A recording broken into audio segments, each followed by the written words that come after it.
जी हाँ दोस्तों, शाह के अंदाज में ही योगी का शाह को जवाब, बाबा का तेवर देख हिले शाह।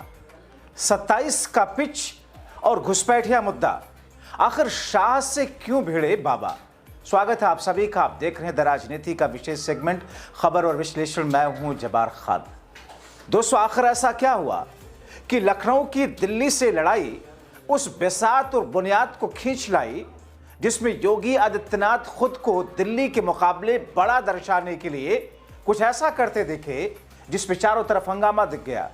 विस्तार से दोस्तों आपको सब कुछ बताते हैं, अगले चंद मिनट मेरे साथ पे बने रहें। दोस्तों, दिल्ली लखनऊ की लड़ाई और 27 के चुनावी बिसात में अब शाह के अंदाज में ही आदित्यनाथ योगी ने कुछ ऐसा कदम उठाया जिस पर चारों ओर चर्चा जोरों पर है। भारतीय जनता पार्टी के खेमे में भी अलग अलग तरह की हलचल है। यानी कि जिस तरह लोकसभा चुनाव, राज्यों के विधानसभा के चुनाव में शाह घुसपैठिए का राग अलाप कर वोट की फसल काटने का प्रयास देखते रहे हैं, जबकि घुसपैठियों को रोकने की जिम्मेदारी तो खुद शाह पर ही है। मगर उनसे वो तो रुकता नहीं और शायद उनको रोकना भी नहीं, ताकि उनके लिए चुनाव में ये मुद्दा तो जिंदा रहे। मगर अब उन्हीं के अंदाज में, उन्हीं के मार्ग पर चलकर उन्हीं से दो दो हाथ करने की प्लानिंग की तैयारी। आप चौंक रहे होंगे कि आखिर ये मामला क्या है।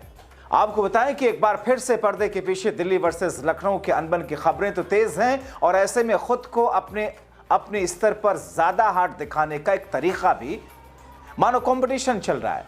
और हो भी क्यों ना, क्योंकि आने वाला 27 का चुनाव बीजेपी के लिए अहम तो है ही है, मगर पर्सनली योगी के लिए नाक का सवाल बना है, क्योंकि उन पर प्रदेश जीतने के साथ साथ दिल्ली लखनऊ के कंपटीशन में खुद को ज्यादा हार्डर दिखाना भी है, ताकि यूपी में जनता योगी के नाम पर छप्पड़ फाड़ कर वोट करे और योगी का कद और मजबूत करे।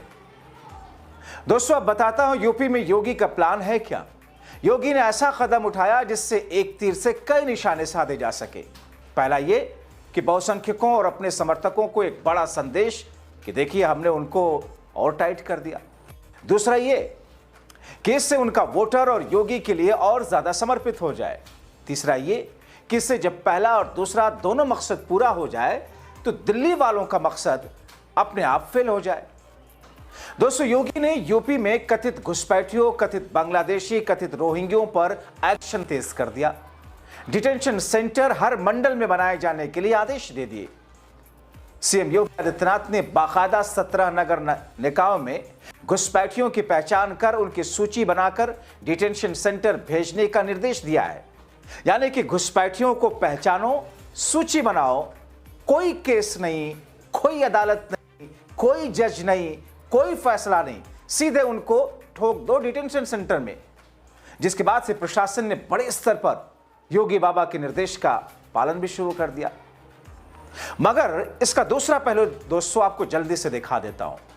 जिस बिहार में जहां चुनाव से पहले गहनता से एसआईआर कराई गई, कहा गया घुसपैठियों को निकालने के लिए एसआईआर की जा रही है, जबकि ये दोस्तों महज चुनावी जीत सुनिश्चित करने का एक हथियार था। खैर, एसआईआर हुआ, फाइनल लिस्ट भी आई, चुनाव भी हो गया, नतीजे भी आ गए, सरकार भी बन गई, मगर अब तक जितने नाम वोटर लिस्ट से काटे गए उनमें से एक भी नाम किसी बांग्लादेशी, रोहिंग्या, घुसपैठिए का चुनाव आयोग ने नहीं बताया। कई बार चुनाव आयोग जिससे सवाल किया गया, पूछा गया कि कितने घुसपैठिए मिले, आप तो चिल्ला रहे थे घुसपैठियों को निकालना है, वोटर लिस्ट को प्योरीफाई करना है, बाहर से आकर के लोग यहां पर लोगों का हक मार जाते हैं, घुसपैठियों को, बाहरी लोगों को वोट देने की आजादी नहीं होगी, यह अधिकार उनका नहीं है। मगर दोस्तों, उसी चुनाव आयोग ने, उसी ज्ञानेश गुप्ता ने अपने लिस्ट में, चुनाव आयोग की लिस्ट में, वोटर मतदाता की लिस्ट में एक भी नाम घुसपैठियों का शामिल नहीं किया। ज्ञानेश गुप्ता को तो छोड़ दीजिए, ये खुद देश के गृह मंत्री जो सबसे ज्यादा राग लापते रहे हैं, घुसपैठिए, उनसे भी कई बार इस बात के सवाल किए गए। मगर दोस्तों, उनके पास भी कोई लिस्ट नहीं, लेकिन चुनाव में लिस्ट आ जाती है, घुसपैठिए। शाह साहब से कुछ मौकों पर इंटरव्यू में कुछ लोगों ने पूछा कि साहब ये बताइए ना कितने घुसपैठिए। उन्होंने सीधे कहा क्या करना है जान करके? जिनका नाम नहीं वो अपने आप वोटर के अधिकार से वंचित। यानी कि एक भी नाम घुसपैठियों, रोहिंग्यों या बांग्लादेशियों का, मतलब सीधे सीधे ये सब तो थथरी वाले अल्फाज हैं, मुसलमानों का नाम नहीं मिला इनको, जो देश के अंदर घुसपैठ करके बैठे हैं। और मैं ये इसको इसलिए कह रहा हूं क्योंकि देश का संविधान कहता है कि धर्म के आधार पर आप किसी को नागरिकता नहीं दे सकते, मगर मोदी, शाह और संघ का कानून सीए धर्म के आधार पर गैर मुस्लिमों को नागरिकता देता है भारत की। तो फिर ये रोहिंग्या, बांग्लादेशी, मुसलमान अगर सारे के सारे आतंकी हैं, सारे के सारे क्रिमिनल्स हैं, चोर उचक्के डकैत हैं, तो फिर हालों में हाथ में माला जपता हुआ, गेरुआ वस्त्र धारण किया हुआ पाकिस्तान, बांग्लादेश, अफगानिस्तान से आया हुआ हिंदू क्या संत होगा? इस बात की गारंटी का है कोई? शाह साहब देंगे आप, या योगी साहब देंगे, या मोदी साहब देंगे? वैसे दोस्तों तथ्य तो यह भी है कि रावण भी गेरुआ वस्त्र में ही आया था सीता जी का हरण करने के लिए। खैर, तो जिसकी लाठी उसकी भैंस, यही हिंदुस्तान का इस वक्त का तौर तरीका। मगर दोस्तों अब तक एक भी नाम घुसपैठियों का इन्होंने जारी नहीं किया। अब दोस्तों अलग अलग तरह से अलग अलग तरीके की बातें पूछी गई, लेकिन सवाल के जवाब में सिर्फ जुबान पर डाला, मुंह में दही। मगर योगी जी तो शाह साहब से आगे निकलने की होड़ में यूपी पुलिस प्रशासन सबको काम पर लगा दिया। अब यकीन मानिए, लखनऊ दिल्ली की इस लड़ाई को जीतने के चक्कर में घुसपैठियों की एक लंबी चौड़ी लिस्ट भी बना लेगा ये प्रशासन। उन्हें डिटेंशन सेंटर में डाल भी देगा, क्योंकि उत्तर प्रदेश में बाबा का आदेश है। बाबा तो सीधे ठोक दो की बात करते हैं, बाबा तो सीधे छोड़ दो की बात करते हैं, बाबा तो सीधे कहते हैं कि साहब या तो प्रदेश छोड़ दो, नहीं तो उनको ठोक दो पुलिस वाले। और जिस पर पुलिस वालों ने कई बार आपने सुना होगा, गन्ने के खेत के बाहर वो बंदूक नहीं चल रही तो ठाए ठाए मुंह से आवाज निकालते हुए देखे गए थे। खैर, ये बाबा का प्रदेश है।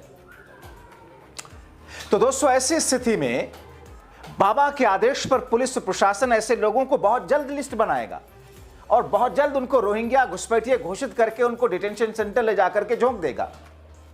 इसलिए दोस्तों मैं आपसे बड़ी विनम्रता और समझदारी के साथ में कहना चाहूंगा, अपील कि अपने अपने एसआईआर के साथ अपने अपने कागजात दुरुस्त करा लीजिए, खासकर अगर आप दलित, यादव, पिछड़े, गरीब हैं तो।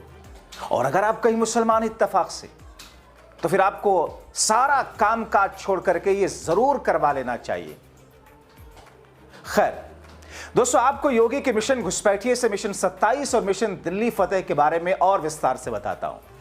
आपको बताएं कि राजधानी लखनऊ के गोमती नगर स्टेशन के पास और लखनऊ के सरोजनी नगर इलाके में पुलिस प्रशासन ने तमाम ऐसी बस्तियों में जाकर घुसपैठियों को लेकर चेकिंग अभियान शुरू कर दिया। यानी कि जाकर के ये पुलिस वाले, वैसे दोस्तों मैं सीधे सीधे किसी को नहीं कहता, मगर वो पुलिस अधिकारी, वो पुलिस कर्मी जो आपसे आपकी बाइक रोक करके 50 रुपए भी ले लेता है, वो पुलिसकर्मी जो एक रेडी पटरी पर बेचने वाले शख्स से जो दोनों वक्त की रोटी इकट्ठा करता है, 100 रुपए जाकर उसे छीन लेता है, डाका डाल देता है। अब वो पुलिस वाला तय करेगा कि कौन घुसपैठिया है और कौन देश का नागरिक है, क्योंकि पुलिस प्रशासन, वैसे दोस्तों अगर जज ही तय करें तो क्या फर्क पड़ता है। इसी प्रदेश का इलाहाबाद हाईकोर्ट का जस्टिस शेखर जो ये कहता सुनाई दिया कि इस देश में बहुसंख्यकों के हिसाब से रीति रिवाज होंगे, बहुसंख्यकों के हिसाब से ये देश चलेगा। और मैं तो ये कहूंगा कि साहब वो अनिल मसीह को ही चुनाव आयुक्त बना दे मोदी शाह, जो कि सीसीटीवी कैमरे में देख करके बीजेपी के लिए वोट टिक कर रहा था और जिसे सुप्रीम कोर्ट ने उसके गिरबान को पकड़ा था।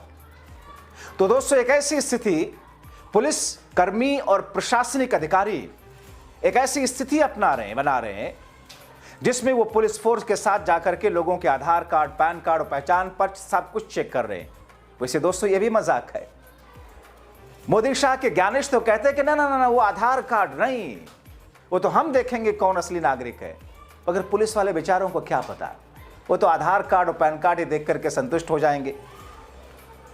दोस्तों लखनऊ का गोमती नगर के इलाका, जहां चेकिंग अभियान के लिए पुलिस अधिकारियों ने बस्ती में रहने वाले लोगों से उनके आधार, पैन कार्ड, सारी चीजें चेक करके, ज्यादातर लोग, बताया ऐसा जा रहा कि कुछ कुछ जगहों की खबरें आई कि आसपास के इलाके के रहने वाले, सीतापुर, हरदोई आसपास के इलाके के रहने वाले, अब उनके कागजात का वेरिफिकेशन पुलिस करा रही। खास तौर पर ऐसे ये लोग हैं जो साफ सफाई का काम करते थे, अब लखनऊ में आ गए। लखनऊ के आसपास का इलाका है, सीतापुर है, हरदोई है।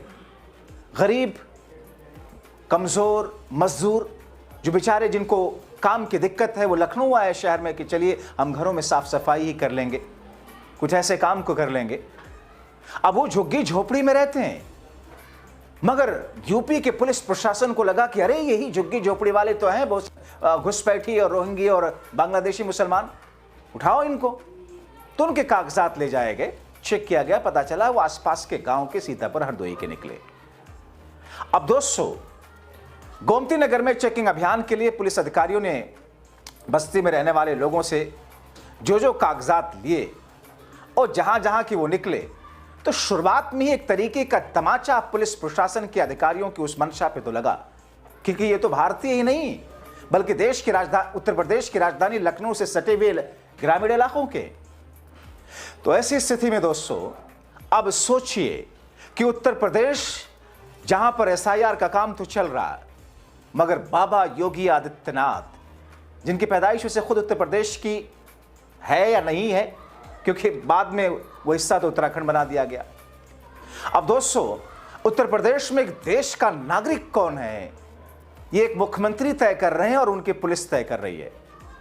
वैसे वो असम जो जहां के मुख्यमंत्री ये बोलते हैं कि ऐसा करना सही है, नहीं करना सही है, कैसा करना सही है, उनके यहां पर 19 लाख लोग एनआरसी बाकायदा हुआ, ज्यादातर लोग हिंदू निकले, और वहां पर यही चुनाव आयोग एसआईआर नहीं करा रहा है, सिर्फ एसआर करा रहा है। तो जिसकी लाठी उसकी भैंस, करते रहिए, बजाते रहिए गाना, और अगर आप भक्त हैं तो आप खुश होते रहिए कि दशकों के बाद में मोदी और शाह योगी के रूप में कुछ ऐसे लोग आए जो इन अल्पसंख्यकों की चूड़ियां टाइट करना जानते हैं। अपनी राय जरूर लिखें, जागरूक रहें।